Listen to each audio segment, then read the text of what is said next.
Today we're going to dive into the beloved tale of Pinocchio, but with a twist. Now this isn't just another storytelling session. This is your key to mastering Italian grammar and vocabulary in an immersive and enjoyable way. In this lesson, we'll break down the adventures of Pinocchio into bite-sized chapters, pausing to uncover the grammar secrets hidden within. You'll learn how to spot and use verb tenses like the passato remoto and imperfetto, understand Italian idioms like le bugie hanno le gambe corte, and decode advanced grammar structures, including the subjunctive and reflexive verbs. Now, why is reading fairy tales and books in Italian one of the most effective ways to boost your skills in Italian? Well, because they use simple language and lots of repetition, which makes it easy to absorb new words and grammatical structures naturally. And don't worry about taking notes, I've done all of the hard work for you. Make sure you download your free PDF cheat sheet for this lesson, which includes the story transcript and all the grammar notes you're about to learn here today. Just click on the link in the description box below this video. Pronti? Iniziamo! Let's get started.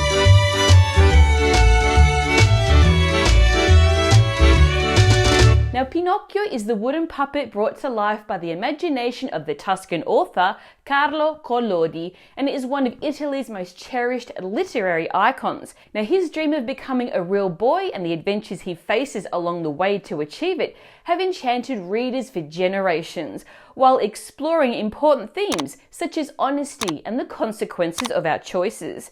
Fans of Pinocchio can even experience the magic of the story up close at Pinocchio Park in Collodi near Siena. This park brings the tale of Pinocchio to life with a variety of fun attractions and beautiful art installations.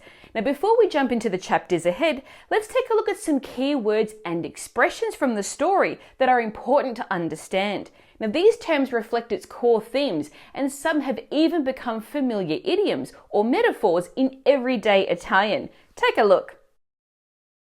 C'era una volta. This means once upon a time. This classic opening phrase is a signature of fairy tales in Italian, setting the stage for the story. Falegname. Woodworker. This is a key role in Pinocchio's creation. Burattino. A traditional wooden puppet controlled by strings, just like Pinocchio himself. Grillo parlante. Literally meaning talking cricket, this character is known as Jiminy Cricket in the English adaptation of the story. He is the wise cricket who tries to guide Pinocchio onto the right path. Today, the expression grillo parlante is often used humorously to describe someone who acts like a know-it-all, always dispensing moral lessons or unsolicited advice. Mangiafuoco. Literally, fire eater. Now, this is the name of the imposing puppet master in the story. In real-life circus shows, a mangiafuoco is an artist who performs the daring stunt of eating fire, making the name a perfect fit for this intimidating character. Il gatto e la volpe. The cat and the fox. Now, these two are the ultimate tricksters, always scheming to take advantage of those who are too trusting. In Italian culture, this iconic duo has become a way to describe deceitful individuals and even inspired the popular song Il gatto e la volpe by the Italian singer Edoardo Bennato. Fata turchina. The Blue Fairy. With her striking turquoise hair, she's Pinocchio's protective guide, leading him on a journey to become a better person. In Italian culture, the term fata turchina is now a metaphor for someone who acts as a sort of guardian angel, offering advice and care when most needed. Paese dei balocchi. Literally, town of toys. This is the magical place where one works or studies, and it's just endless fun and freedom. In everyday Italian, this phrase has taken on a broader meaning, symbolizing an overly indulgent or carefree situation. For example, someone might say, Anche se si guadagna bene qui, non è il paese dei balocchi. Even if the pay is good here, it's not all fun and games. So here's how the story of Pinocchio goes, starting with Chapter 1. Capitolo 1. Il burattino prende vita. C'era una volta un pezzo di legno che nelle mani di un falegname di nome Geppetto si trasformò in un burattino. Geppetto, un uomo gentile e solitario, sognava di avere un figlio e, con amore, intagliò il legno per creare un burattino che chiamò Pinocchio. Con sua grande sorpresa, il burattino prese vita. Sebbene fosse fatto di legno, Pinocchio poteva parlare, muoversi e pensare. Geppetto lo considerava il figlio che aveva sempre desiderato. Now it's time for our first chapter analysis. The first chapter opens with the classic C'era una volta. which literally translates to there was once. This phrase uses the imperfect tense, era, for was, to set the tone and ground the story in an undefined past, a key feature of Italian storytelling. Then, as the story unfolds, the tense shifts to the passato remoto. We see this verb tense in phrases like Si trasformò in un burattino. he transformed into a puppet, Intagliò il legno. he carved the wood, and Chiamò Pinocchio. he named Pinocchio. Why the shift? Because the passato remoto describes completed actions in the past, driving the story forward step by step. The passato remoto also appears in the idiomatic phrase Prese vita. where the verb prendere, to take, combines with vita, life, to convey the idea of something coming to life. The perfect expression to capture the magical essence of this fairy tale. Now, toward the end of the chapter, the story highlights a contrast between Pinocchio's nature and his abilities. Sebbene fosse fatto di legno, Pinocchio poteva parlare, muoversi e pensare. Although he was made of wood, Pinocchio could speak, move, and think. What verb is? Fosse fatto. It's the past perfect subjunctive, used here because sebbene, although, triggers the subjunctive mood to express a condition that contrasts with the main clause, yet doesn't affect it. In this case, despite being made of wood, Pinocchio acts like a real boy. This is a common construction in Italian. Now, to learn more about how and when to use the subjunctive in Italian, make sure you watch my video lesson right here. Are you enjoying this lesson? Don't let the learning stop here. Make sure you download your free PDF cheat sheet, which you can find in the description box below this video. Now let's move on to chapter 2. Andiamo! Capitolo 2. Il grillo parlante e i primi guai di Pinocchio. Non appena Pinocchio prese vita, nella bottega di Geppetto comparve un grillo. Era il grillo parlante, un insetto saggio che si offrì di guidare il burattino sulla strada giusta.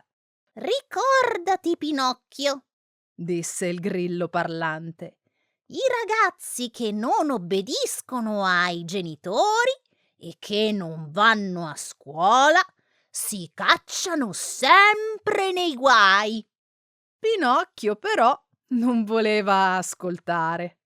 Irritato dai consigli del grillo, lo cacciò via dicendo: Lasciami in pace, voglio essere libero di fare quello che voglio. Da quel momento Pinocchio cominciò a mostrare la sua natura ribelle. Geppetto gli costruì un paio di scarpe, un vestitino e gli insegnò a camminare. Ma invece di andare a scuola come Geppetto desiderava, Pinocchio decise di divertirsi. Vendette persino il suo abbecedario per comprare un biglietto per il teatro dei burattini. Now for the chapter analysis. Now, when the grillo parlante first appears, he offers to Guidare il burattino sulla strada giusta. guide the puppet into the right direction. Now, this is an interesting sentence because the verb Guidare. can mean both to drive, like driving a car, and to guide, as in leading someone, paired with Sulla strada giusta.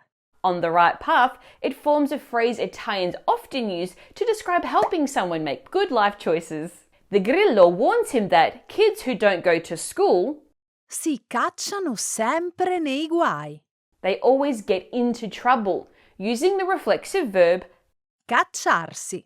to emphasize how kids actively land themselves in bad situations. And how does Pinocchio respond to Grillo's advice? With a curt, Lasciami in pace. "Leave me alone," a super common phrase Italians use when they need some space or want someone to back off. You may also hear, Lasciami stare. literally, "let me be," which has the same meaning and is just as common in casual conversations. Then comes Pinocchio's rebellious declaration. Voglio essere libero di fare quello che voglio. I want to be free to do what I want. The phrase Fare quello che voglio. is a very common expression with fare. Now the chapter also talks about Pinocchio's Natura ribelle. rebellious nature, which is interesting because it shows that the word natura isn't just about the environment. It can also refer to personality traits, as in this case. On the flip side, Geppetto's affection for Pinocchio shines through. He makes him Un vestitino. a little outfit. Now this is a diminutive that conveys tenderness. In Italian, the suffix ino not only makes things smaller, but also expresses affection, turning simple words like vestito, dress, into more endearing terms. Next, we encounter the curious word. Abbecedario. Now this is an old-fashioned word for a spelling book, coming from the Latin abecedarius, which derives its name from the first four letters of the alphabet, A, B, C, and D. Finally, in this chapter, we see how the imperfecto and the passato remoto work together to tell the story. The imperfect tense sets the scene and provides background, as in, Era il grillo parlante. it was Jiminy Cricket. Pinocchio però non voleva ascoltare. But Pinocchio didn't want to listen, and, Come Geppetto desiderava. as Geppetto desired. In contrast, the passato remoto moves the story forward with specific actions that happened and were completed, such as Comparve un grillo. a cricket appeared. Lo cacciò via. He chased it away. Pinocchio cominciò a mostrare. Pinocchio started to show. And Costruì un paio di scarpe. he built a pair of shoes. The passato remoto also appears in the phrase Vendette persino il suo abbecedario. he even sold his spelling book. Can you spot it? It's vendette. Now this may not be immediately obvious because vendette can easily be mistaken for vendetta, revenge, as the two look and sound very similar. However, vendette is actually the passato remoto of Vendere. meaning to sell. See a little tiny shift in letters and the meaning completely changes. Now to learn more about how and when to use the passato remoto in Italian, make sure you watch my video lesson right here. Now let's move on to chapter 3. Capitolo 3. Le prime avventure e i consigli ignoranti. Al teatro, Pinocchio incontrò Mangiafuoco, il burbero direttore dello spettacolo. Sebbene Mangiafuoco volesse punirlo, alla fine si commosse ascoltando la storia di Geppetto e diede a Pinocchio alcune monete d'oro per aiutare il suo povero padre. Tuttavia, sulla strada di casa, Pinocchio fu ingannato dal gatto e dalla volpe, due truffatori che lo convinsero a piantare le monete in un campo dei miracoli, promettendo che sarebbero cresciuti alberi pieni di monete. Quando Pinocchio si accorse dell'inganno, il grillo parlante ricomparve per avvertirlo. Non fidarti di chi promette cose troppo belle per essere vere. Devi tornare da tuo padre e rimediare ai tuoi errori. Pinocchio ignorò nuovamente il grillo e si cacciò in altri guai. Now let's analyze this chapter. One of the protagonists in this chapter is Mangia Fuoco, fire eater, the Burbero. or grumpy director of the puppet theatre. This adjective is wonderfully descriptive, likely derived from the verb Borbottare. to grumble, which evokes the low rumbling mutterings of someone perpetually irritable. Yet, as we read, Mangiafuoco, Si commosse. when learning about Geppetto's poverty. What is this verb? It looks like a reflexive verb, but it's actually a pronominal verb. In this case, Commuovere.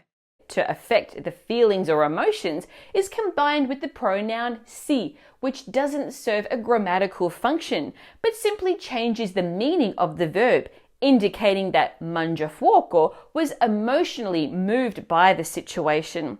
Now, to learn more about how and when to use pronominal verbs, make sure you watch my video lesson right here. Now, this shift in Mangiafuoco's demeanor is a classic moment in the story, made even more powerful by the language used to describe it. Notice the use of the subjunctive in Sebbene Mangiafuoco volesse punirlo. although Mangiafuoco wanted to punish him. Just like in chapter 1, this subjunctive mood follows Sebbene. although to express a condition that doesn't affect the action of the main action. In this case, Mangiafuoco wants to punish Pinocchio, yet he ends up giving him coins. Now the next thing we see is the expression La strada di casa. which means the way home. In Italian, it can be used literally, like finding your way back to your house, as it is here. However, it also carries a metaphorical meaning, evoking a longing for the safety or comfort of home. That's when Pinocchio meets Il gatto e la volpe. the cat and the fox, whose Inganno. trick or scam introduces us to the Campo dei miracoli. field of miracles. Now, while these two characters claim it's a magical place where coins grow on trees, it's clearly a scam. Now, today the phrase Campo dei miracoli. is sometimes used as a metaphor for those schemes that promise extraordinary rewards. Doesn't it remind you of Pisa's Piazza dei Miracoli? Except in Pisa, the miracles are real. Just think of that architectural marvel of that leaning tower. Now, at the end of this chapter, when Pinocchio realizes he's been tricked, the grillo parlante reappears to warn him. Non fidarti di chi promette cose troppo belle per essere vere. Don't trust those who promise things too good to be true. The expression Troppo bello per essere vero. is widely used in Italian to describe situations that seem amazing but ultimately turn out to be disappointments. Now let's take a look at chapter 4 of the story. Capitolo 4. Le bugie e il naso che cresce. Pinocchio tornò a casa dopo essere sfuggito ai truffatori, ma lungo la strada incontrò la fata turchina, una figura magica che lo aiutò nei momenti difficili. Quando la fata gli chiese cosa fosse accaduto, Pinocchio iniziò a mentire, ma ogni bugia fece crescere il suo naso. Le bugie, caro Pinocchio, disse la fata, hanno le gambe corte e il naso lungo. Devi essere sincero se vuoi che il tuo naso torni normale. Il grillo parlante apparve di nuovo e rincarò la dose. Vedi cosa succede quando non ascolti i consigli? Sii onesto e comportati bene. Now, in this chapter, the story reaches one of its most iconic moments. Pinocchio's nose begins to grow whenever he lies. Here, La bugia. the lie takes center stage, highlighted by saying, Le bugie hanno le gambe corte e il naso lungo. lies have short legs and long noses. Now, this is a timeless proverb in Italian culture, used to teach children that honesty is always the best policy. The part about the short legs, or gambe corte, means that lies don't get very far because they're easy to catch, while the long nose, naso lungo, refers to Pinocchio's nose growing whenever he lies, symbolizing how lies are difficult to hide. But Pinocchio doesn't learn his lesson, and when the grillo parlante reappears to chastise him, he Rincarò la dose. Now, this is the passato remoto form of Rincarare la dose. This is a popular expression meaning to intensify criticism or warnings to the next level. Literally, Rincarare. it means to raise the price, but here it's used figuratively to mean to pile on or to add more. Another interesting phrase in this chapter is Vedi cosa succede quando... see what happens when. The verb vedere, to see, is often used to introduce rhetorical questions in Italian, much like in English. It can also appear at the beginning of sentences, followed by the preposition di, of, to urge someone to do something. For example, Vedi di non fare tardi. make sure you're not late. Now let's take a look at si in the phrase. Sii onesto e comportati bene. Be honest and behave well. What is it? Now, it's the second person singular imperative form of essere, to be. Don't confuse it with sia, which looks similar, but that is the third person singular form of essere in the subjunctive mood. Speaking of the subjunctive, this chapter features some interesting examples. One is in the sentence, La fata gli chiese cosa fosse accaduto. the fairy asked him what had happened. Now, this is a classic example of indirect speech in Italian, where the subjunctive is used to report what the fata turchina has asked. Another example pops up in the phrase, Se vuoi che il tuo naso torni normale. if you want your nose to go back to normal. Here, the subjunctive Torni. is required because of the verb, Volere. but why? Because volere is a verb that expresses a desire or wish, and this kind of verb typically triggers the subjunctive, as it refers to something that hasn't happened yet, but is hoped for or intended. Now, to learn more about how to use indirect speech or reported speech in Italian, make sure you watch my video lesson right here. And if you're enjoying this lesson, make sure you download your free PDF cheat sheet, which you'll find a link to in the description below this video. Now it's time for Chapter 5. Take a look. Capitolo 5. Un'altra occasione persa. Pinocchio cercò di tornare da Geppetto, ma la sua curiosità e la sua voglia di avventure lo portarono in guai sempre più grandi. Fu catturato da un contadino che lo costrinse a lavorare come guardiano per un pollaio. Dopo molte peripezie, riuscì a scappare e finalmente tornò a casa, ma scoprì che Geppetto era partito alla sua ricerca e si era perso in mare. Pinocchio's determination to reunite with Geppetto takes center stage in this chapter, but his Voglia di avventure. desire for adventure leads him into more trouble. The phrase, Voglia di. or, Avere voglia di.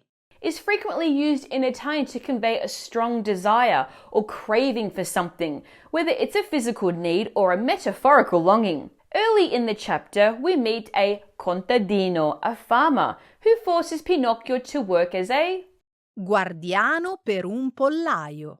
guard for a henhouse. The word Pollaio. is derived from Pollo. meaning chicken. Another fascinating word in this chapter is Peripezie. which refers to the adventurous and tricky situations that Pinocchio faces. It might sound like a tongue twister, but Italians often use it to humorously describe personal struggles or mishaps. One pivotal moment in this chapter is expressed with the phrase Lo portarono in guai sempre più gravi. they led him into increasingly serious trouble. The expression Portare in guai. to get someone into trouble with the verb Portare. literally means to carry or to bring. This is used to create a vivid image of being led or dragged into deeper and deeper trouble. Next, we have a great example of the passive voice with Fu catturato. In Italian, the passive is constructed with the verb essere, to be, followed by the past participle. Here, fu is the passato remoto form of essere and Catturato. is the past participle of catturare, meaning to capture. Finally, we see the phrase Si era perso. he had gotten lost, referring to Geppetto's fate. Now this uses the passato prossimo of the reflexive verb Perdersi. to get lost, which requires the auxiliary essere in compound tenses like this one. Now let's take a look at chapter 6. Capitolo 6. Il paese dei balocchi. Invece di cercare Geppetto, Pinocchio si lasciò convincere da un amico, Lucignolo, ad andare nel paese dei balocchi, un luogo magico dove i bambini potevano giocare tutto il giorno senza regole o responsabilità. Il grillo parlante tentò di avvertirlo ancora una volta. Non andare! Quel posto è pieno di pericoli! Devi essere responsabile! Ma Pinocchio non ascoltò.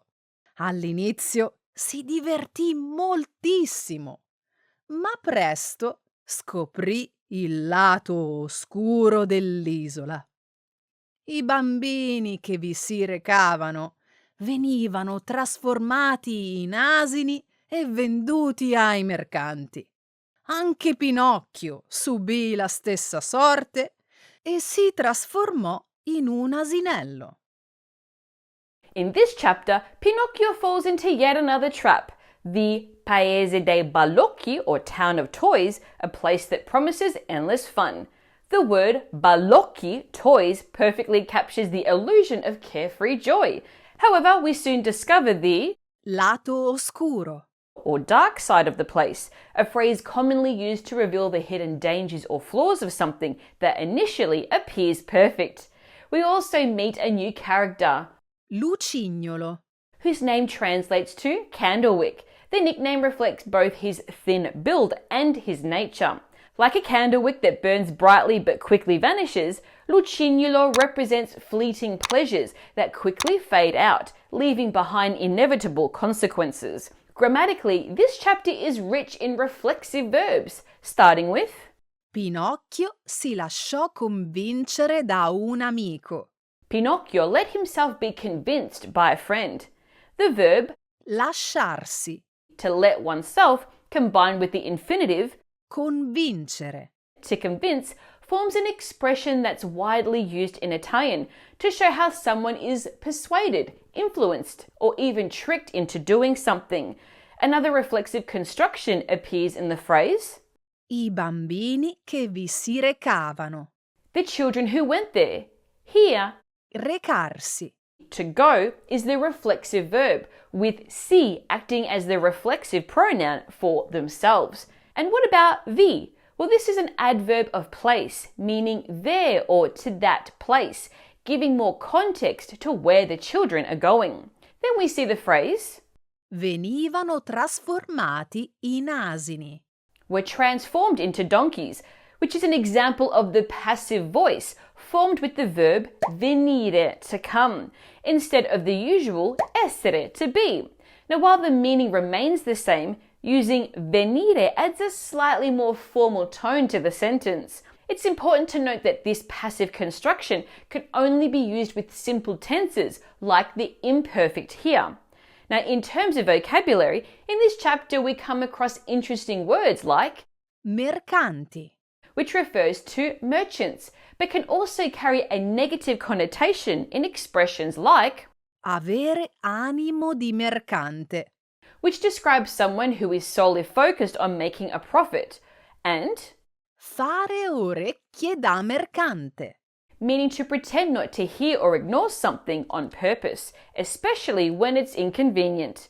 There is also sorte, meaning fate, which is used in many idiomatic expressions frequently used in everyday Italian, such as ironia della sorte, the irony of fate, or tentare la sorte, to tempt fate. And we also see asinello, little donkey, which uses the diminutive suffix ello. As we saw in chapter 1, diminutive forms like this add a sense of compactness or endearment, making things sound more cuter or more affectionate. Now it's time for chapter 7. Take a look. Capitolo 7. Il riscatto di Pinocchio. Come asino, Pinocchio fu venduto a un circo, ma quando si ferì e non poteva più esibirsi, fu gettato in mare. Miracolosamente, nell'acqua tornò ad essere un burattino, salvandosi dalla sua tragica sorte. Deciso a cambiare, Pinocchio riprese la ricerca di Geppetto. This chapter opens with the phrase Pinocchio fu venduto a un circo. Pinocchio was sold to a circus, introducing the word Circo. This term derives from the Latin circus, meaning circle or orbit, and harks back to the large circular arenas used in ancient Rome for spectacles like chariot races. Next, we come across further examples of reflexive verbs. For example, Si ferì. which is the passato remoto of Ferirsi. to injure oneself, the infinitive Esibirsi. to perform, and Salvandosi. which is the gerund form of Salvarsi. to save oneself. We also encountered the phrase Fu gettato in mare. which is the passive form of Gettare in mare. meaning to throw into the sea. In Italian, this expression is often used metaphorically, similar to saying you're tossing something overboard, implying it will be lost or forgotten. The preposition in can sometimes be replaced by a, as in, Gettare a mare. but the meaning remains the same. Now remember the word sorte, meaning fate, from the previous chapter? This makes a reappearance here. This time it's paired with the adjective Tragica. tragic, emphasizing a sense of inevitability and a doomed destiny. Now it's time for chapter 8. Take a look. Capitolo 8. Nel ventre della balena. Pinocchio scoprì che Geppetto era stato inghiottito da un'enorme balena durante la sua ricerca. Senza esitazione si tuffò in mare per salvarlo. Dentro il ventre della balena, padre e figlio si riunirono. Con astuzia, Pinocchio escogitò un piano per farli uscire. Accesero un fuoco che fece starnutire la balena, permettendo loro di scappare.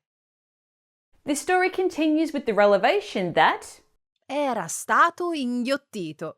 Geppetto had been swallowed. Now this is the passive form of the verb Inghiottire. to swallow, which Italians use both literally, as in the case of being physically swallowed, and figuratively, to describe enduring something without resistance, like swallowing your pride. And what swallowed Geppetto?